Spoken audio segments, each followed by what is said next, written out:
Walang personalan dito, trabaho lang.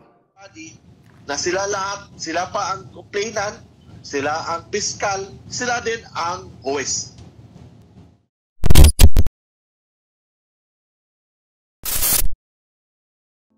Mainit na balita. Senador Grace Poe, nanindigang hihimayin at mag-aaralang mabuti ang kaso sa prangkisa ng SMNI.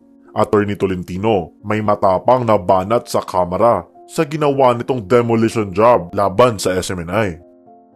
Tuloy na nga ang pag-akyat sa kaso tungkol sa pagbawi ng prangkisa sa SMNI matapos itong aprubahan ng Kamara sa pangatlong pagbasa. Base sa proseso, dadalin ang kaso sa mataas na kapulungan o ang Senado, kung saan ay mapupunta ito sa Committee on Public Services na pinamumunuan ni Senador Grace Poe. At taliwas marahil sa kanilang inaasahan, ay parang mapuputol ang kanilang maagang selebrasyon dahil nga ay tila salungat ang opinyon ng Senado patungkol sa nasabing pagbawi ng prangkisa. Una na ngang nagbigay ng pahayag si House Speaker Martin Romualdez tungkol sa mga ginawang pagdinig ng Kamara na di umano'y walang bahid ng politika at talagang trabaho lang daw at walang personalan.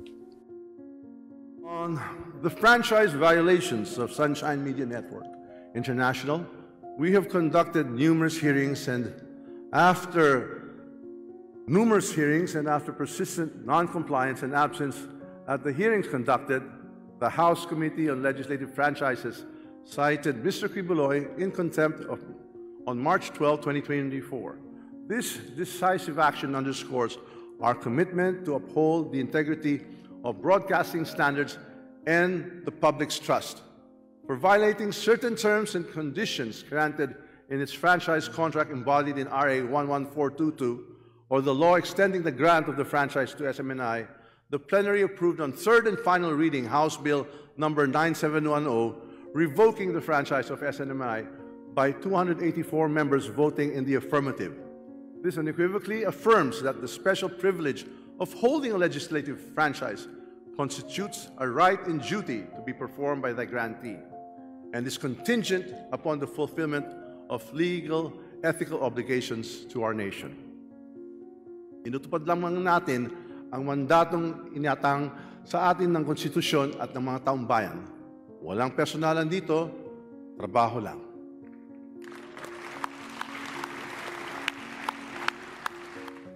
Nagbigay na rin ng pahayag ang committee chairman na si Senador Grace Poe na pag-aaralan at sisiyasatin nilang mabuti ang issue ng SMNI franchise dahil ito pa ang pinakaunang pangyayari na mayroong broadcasting network na matatanggalan ng prangkisa sa bansa at maaaring maging basihan din ang resulta nito para sa mga susunod na issue na kaparehas din ito. Magkaiba naman ang kasong ito sa nangyari sa ABS-CBN dati na kung saan ay hindi na na-renew ang kanilang prangkisa matapos mag-expire noong taong 2022. To my knowledge, this is the first instance that a proposal for a franchise revocation has made a significant progress in the Congress. We should subject this to utmost study and scrutiny as this shall set a precedent for future legislative franchises. Dagdag din ng Senadora na ni minsan ay hindi pa naging prioridad ng Senado ang pagtalakay sa isang franchise bill kaya't pinauubayan na lang niya kay Senate President Mig Zubiri kung kailan sisimulan ang pagdinig sa nasabing issue. No franchise bill has ever been listed as a priority, so I defer to the leadership as the pace of its disposition. On this, we will be guided by the principle that a franchise is a privilege and the grantees should always abide by the tenets of fairness and public welfare. Halos lahat naman ng senador ay sumang-ayon at nagsabing isa lamang itong ordinaryong House Bill at hindi dapat madaliin kagaya ng ginawa ng Kamara na tinapos lamang sa loob ng 4 na buwan mula nung sinimulan nila ang mga pagdinig nung nakaraang Nobyembre taong 2023. Samantala, naglabas naman ng mga maaanghang na pahayag ang isa sa mga legal counsel ng SMNI na si Attorney Tolentino tungkol nga sa mga ginagawa ng Kamara na di umano'y panggigipit sa kanila at ang kanilang mga prosesong ginagamit ay paglabag di umano sa konstitusyon. Sila ang piskal, sila din ang executor. So ngayon ko lang nakakita ng isang korte, isang quasi-judicial body na sila lahat, sila pa ang complainant, sila ang piskal, sila din ang huwes. Attachment. Una doon, sabi nila may na-violate daw na provision na fake news. Sabi ko, wala fake news. Kasi basahin mo po ang tinatawag na prangkisa ng SMNI, intentional and deliberate false information. Ang tanong, was there intentional? May sinadya ba na magbigay ng fake news or false information? Wala.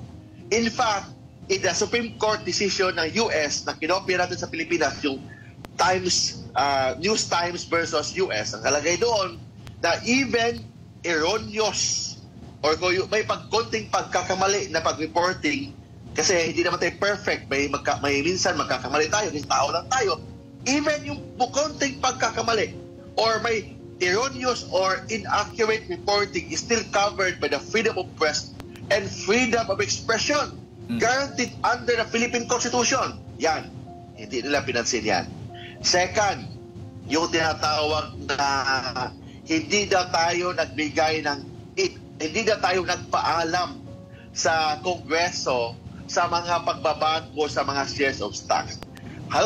Klaro naman doon sa ating prangkisa na magpaalam na tayo sa Kongreso kung ang shares of stock is yung tinatawag na controlling interest na ang naepektuhan. Ibig sabihin ng controlling interest, more than 50%. In this case, ang Kingdom of Jesus Christ is still controlled more than 50%. So wala namang nagbabago. Ang controlling interest still the Kingdom of Jesus, the executive pastor of the Kingdom of Jesus Christ. So ibig sabihin, there is no controlling interest na naepektuhan. So hindi kailangan talaga mag-report. Like for example, yung 1.5% na share ni Pastor Apollo Kibuloy na dinonate niya sa isang kooperatiba, that's only 1%. So paano natin wala na violate na batas kasi ang very clear batas, magpaalam tayo, magbigay tayo ng information sa Congress, sa Committee on Franchise pag naepektuhan ng controlling interest, meaning more than 50%. And ang third na in-issue naman nila, yung marami pa, actually nakalimutan ko na iba.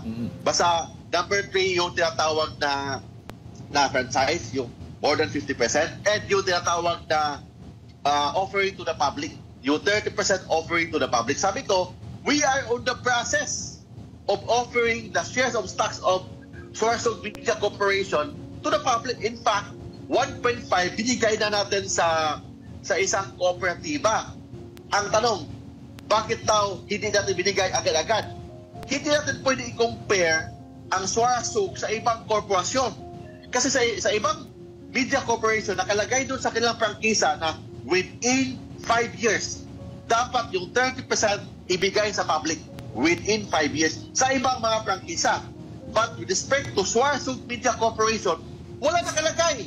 So pwedeng 6 years, pwedeng 7 years, pwedeng 8 years, pwedeng 10 years. It means walang intentional or deliberate intention to commit any or violations of the law. So we all comply with the law. And lastly, yung pagdagdag natin ng subscription, dati kasi ang Suarezug, maliit lang muna yan, nag-start yan na 50 million ang capitalization ng Suarezug.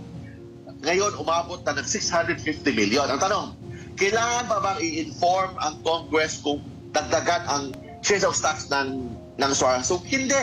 Kasi ang sabi ng batas, sale lang.